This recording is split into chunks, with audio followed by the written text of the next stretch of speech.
Chapter 9. Heroes, Sidekicks, Villains, and Introducing the Superhero.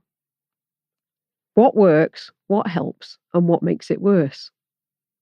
Many of us think therapy is a large, impenetrable mass of jargon. It's not really, but it can make it seem inaccessible. CBT, IAPT, SFBT, and all manner of word salad therapy approaches are out there. Not all successful interventions are therapies. Not all therapies or interventions are helpful. Some therapies or interventions can make things worse. Some can make it much worse. Let's look at these therapies and interventions like movie characters. Heroes, sidekicks, and villains. Then it's time to introduce the superhero. This way, you'll instantly recognise which to expect great things from, which to trust, and which to avoid. Remember, all these therapies and interventions are good things in the right settings. This view is purely in the context of imposter syndrome and related PTSD. If you Google PTSD and these therapies, there will be many different opinions, and that's normal. This is my view, and you're very welcome to challenge it. I'm still learning, as are all good therapists, and therapies continue to develop. As they say, every day is a school day. Most approaches develop as therapists tweak or hack the current methods. I hope some of you will read this page and think, yep, X therapy is for me, I'll go and book it now. Some of you will want the taster exercises first. For some, these exercises will be enough, and that's great. Some may want to keep coming back, or metaphorically have their hand held. However, they should benefit from the exercises, and may or may never book the therapy. Let's dive in. Hero 1, Solution-Focused Brief Therapy, or SFBT. Solution-focused brief therapy does not take on trauma head-on. I liken it to side-eye psychotherapy. The problem's there, though we don't need to engage with it to make progress. This therapy seems gentle, like a normal conversation, superficial even. In reality, it is so much more than that.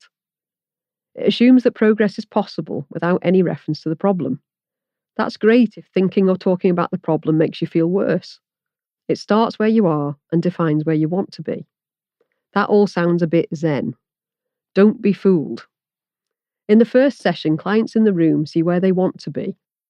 For many, there's a moment where they look up and to the side, and that world becomes real. It becomes possible. They sit up straighter, shoulders drift downwards, they make more eye contact and begin to smile.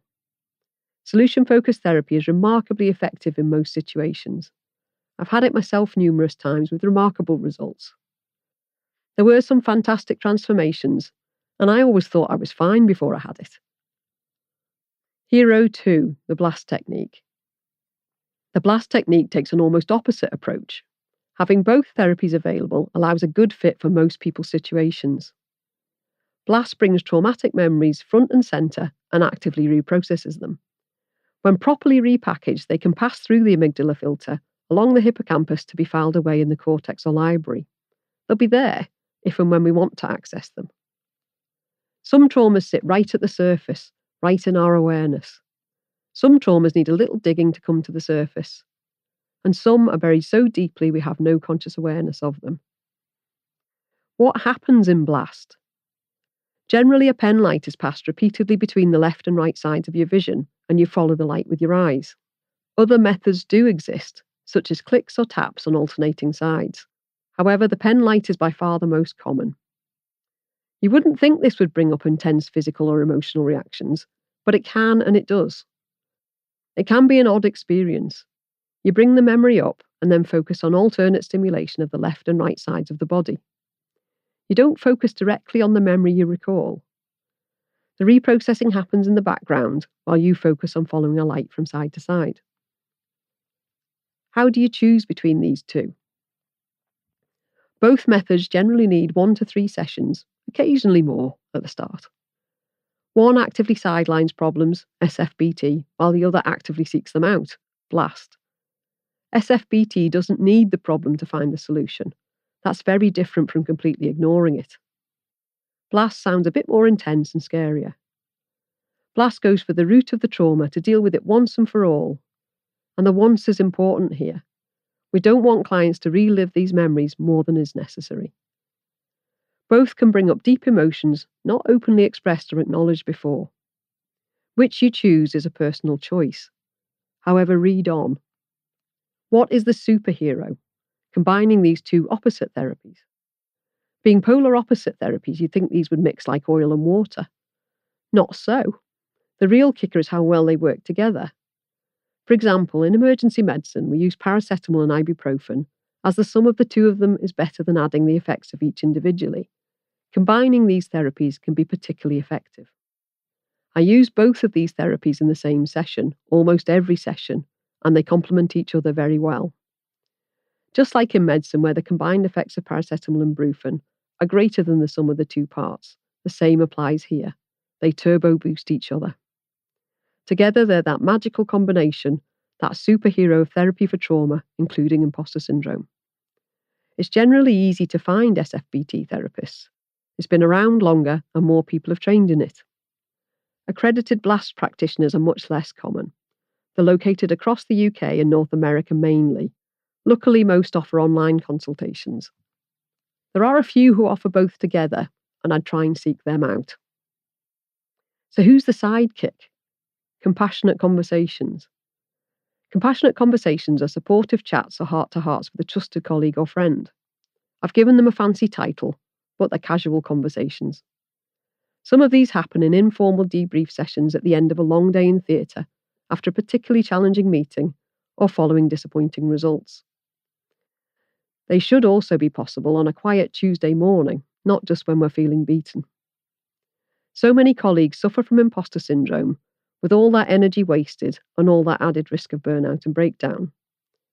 Why am I still surprised when it's the most successful, seemingly happiest colleagues? It includes the best of us, the brightest, the best teachers, and the best researchers. That doesn't mean only the best experience it, but I promise they suffer, even if you can't see it. It can affect anyone who's expected to perform at a certain level.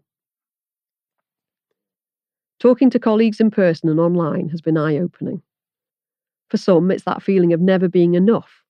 Nothing could ever be enough. What difference would it make if they had a confidant to speak to, someone to have coffee, wine, or dinner with? This is the opposite of a meeting without coffee. It's more of a meeting with tissues. Imposter syndrome is undoubtedly having a moment right now. Workshops are springing up everywhere, sponsored by deaneries, schools, and universities. That should make it easier for us to talk about it. Many colleagues I spoke to opened up immediately, even ones I didn't know well. For those that I did know well, why had we never shared this before? While I might be charming and persuasive, emphasis on the might here, I was stunned at how, for most, it was just sitting there ready to pour out. If broaching the subject seems too much, book a therapy session or access charity services in your own area. If you're looking for that, feel free to message me. I understand, and I also love coffee and, in all honesty, wine. Just chewing the fat with someone who does understand it often helps. You want a compassionate conversation to be at least a first step. Finding an ally might be enough for you. A problem shared is a problem halved after all. Letting the height of your protective wall down a bit makes maintaining it so much easier. The effort of maintaining the wall is a bad thing. It sucks energy like a dementor. Having the wall there feels safe though. So while it makes us vulnerable to lower it, it is a good thing. So we've met the good guys. Are we ready for the villains? Remember, in many other situations, these are the heroes or sidekicks. Just not here, not for you, and not right now. Villain 1, Cognitive Behavioural Therapy or CBT. This therapy works by looking at symptoms. It just doesn't work. It starts from the viewpoint that the symptoms are due to flawed beliefs. If we can work on those flawed beliefs, behaviours will change and the symptoms will improve. In many situations, this can be successful. I've also seen some clients who've had success with trauma and CBT. With most trauma, however, the trauma is the cause, and the symptoms are, well, the symptoms. Working on the symptoms doesn't address the cause. Patterns of behaviour likely resist change if the trauma isn't addressed directly.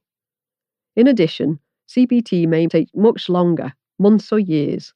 BLAST should be much, much quicker. The other drawback to CBT here is that the client may have to relive the trauma or traumas many times, and this could cause pain and further trauma. I'd say avoid CBT in this situation. Villain 2, resilience training or working at well-being. That whole approach of burdening you with the blame.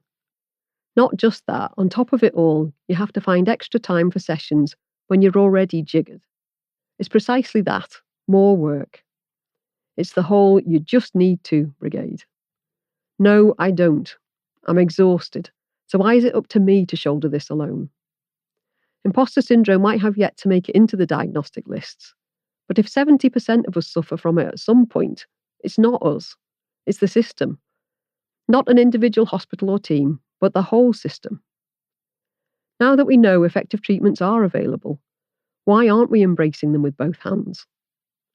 The people who set up these resilience and wellness things should understand the nature of clinical work, on-calls or scheduling. We can't drop patients to attend a yoga class and then miss lunch. We can't go to resilience training in our only formal break. We need that to refresh our cognitive load limit, take a breath and go to the loo. When you feel better, you'll naturally want to eat better, exercise more, potentially meditate or start journaling. Let's not put the cart before the horse, though. Starting here can cause trauma and more resentment and internalized blame. In the book The Body Keeps Score, there's a powerful argument that rhythmic body movement can significantly reduce PTSD symptoms. So I understand how powerful things like yoga can be. My reluctance is in pushing classes to those limited in time and headspace. At our time and pace, that's great. Otherwise, let's not pursue it yet. The book describes people living with severe PTSD who couldn't express themselves in therapy until they'd reconnected with their bodies through yoga or massage. Meditation is similar. It explores how rhythmic movements, especially in groups, can be beneficial. Think of them as a bonus or luxury or an appetizer. Just don't allow yourself to feel pressured to take the burden onto yourself. You might have seen therapy as a sizable homogeneous mass. The challenge is picking a therapist you gel with and can laugh with, and a general approach that suits you. You should be able to laugh with your therapist, even in the most challenging sessions. Many people living with PTSD have been noted to use laughter or humour when memories are painful. It shows connection, which is the most significant factor in progress. This is also why the compassionate conversation concept can work so well. Finally, you need someone you gel with, trust, and can even smile with, even if it's a wry one. You might also share a very dark, dry humour. Most medics have this in common. I don't remember classes in it, though. Good, embrace that. Help is out there. It's about you, not ease for your therapist. You are not the problem. You're not weak. The weak ones all ran away. You're still here, a branch that sways and bends perhaps. We don't want you to come close to splitting or breaking. Let's explore these options in a bit more detail.